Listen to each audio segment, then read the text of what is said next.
Di video kali ini, saya akan membahas tentang mengapa orang Sunda tidak mau disebut sebagai orang Jawa.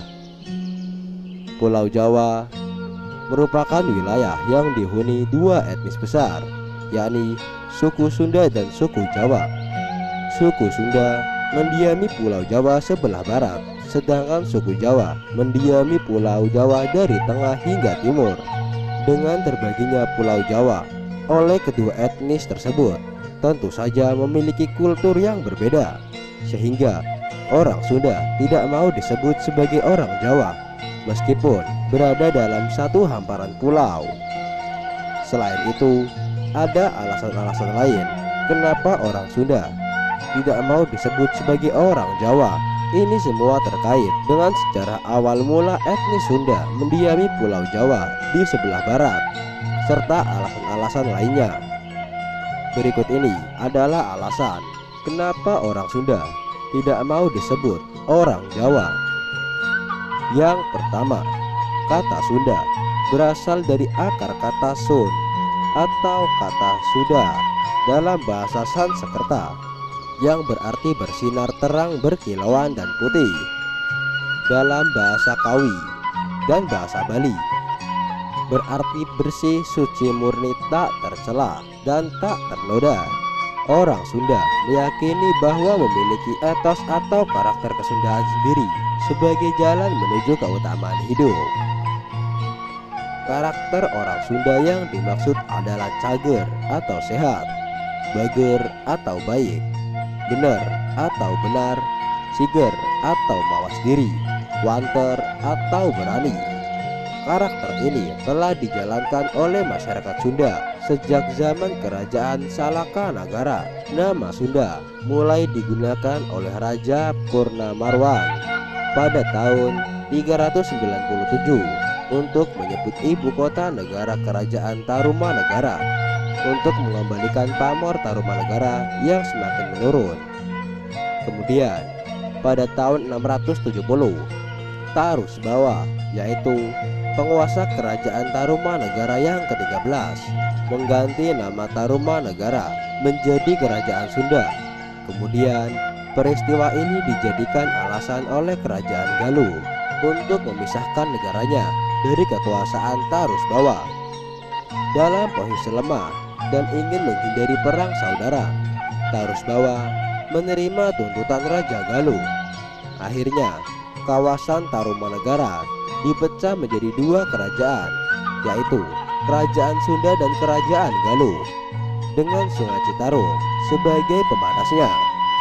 Alasan yang kedua yaitu tidak memiliki mitos tentang penciptaan seperti dikutip dari suku Sunda.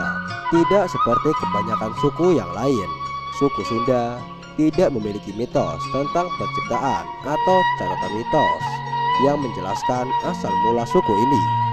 Tidak seorang pun yang tahu dari mana mereka datang, juga bagaimana mereka menetap di Jawa Barat. Agaknya pada abad-abad pertama Masehi, sekelompok kecil suku Sunda menjelajahi hutan-hutan pegunungan dan melakukan budaya tebas bakar untuk membuka hutan. Semua mitos paling awal mengatakan bahwa orang Sunda lebih sebagai pekerja-pekerja di ladang daripada petani padi. Kepercayaan mereka membentuk sebuah fondasi dari apa yang kini disebut sebagai agama asli orang Sunda. Meskipun tidak mungkin untuk mengetahui secara pasti seperti apa kepercayaan tersebut, tetapi petunjuk yang terbaik ditemukan dalam puisi-puisi epik kuno atau wacana, dan di antara suku Baduy yang terpencil. Suku Baduy menyebut agama mereka sebagai Sunda Wiwitan. Orang Sunda yang paling mula-mula bukan hanya suku Baduy yang hampir bebas sama sekali dari elemen-elemen Islam, tetapi suku Sunda juga memperlihatkan karakteristik yang sedikit sekali. Beberapa kata dalam bahasa Sanskerta dan Hindu yang berhubungan dengan mitos masih tetap ada dalam monografnya Robert Wising mengutip beberapa sumber yang menunjukkan suku Sunda secara umum berdasarkan pada sistem baru agama suku Baduy bersifat animistik. Mereka percaya bahwa roh-roh yang menghuni batu-batuan, pepohonan, sungai, dan objek tidak bernyawa lainnya, roh-roh tersebut melakukan hal yang baik maupun jahat, tergantung ketaatan seseorang pada sistem tabu tersebut. Ribuan kepercayaan tabu digunakan dalam setiap aspek kehidupan sehari-hari. Alasan yang ketiga, jati diri. Alasan lain mengapa orang Sunda tidak mau disebut orang Jawa, karena memiliki jati diri yang berbeda dengan suku lain, termasuk suku Jawa. Begitu pula dalam cara berbicara dan bahasa yang digunakan, serta sifat. Semisal orang Sunda pada umumnya dikenal humoris, lucu, ramah, sopan santun, dan kreatif. Selain itu, ada satu ciri orang Sunda yang sangat menonjol, yakni tidak suka merantau. Ketika orang Sunda berada di daerah perantauan, pastinya ingin selalu pulang, rindu dan kangen kampung halamannya. Hal itu terjadi karena lingkungan masyarakat maupun alam Tatar Pasundan sudah begitu nyaman. Tidak akan terasa jika harus hidup di luar lingkungan yang tidak seperti suasana di Tatar Pasundan.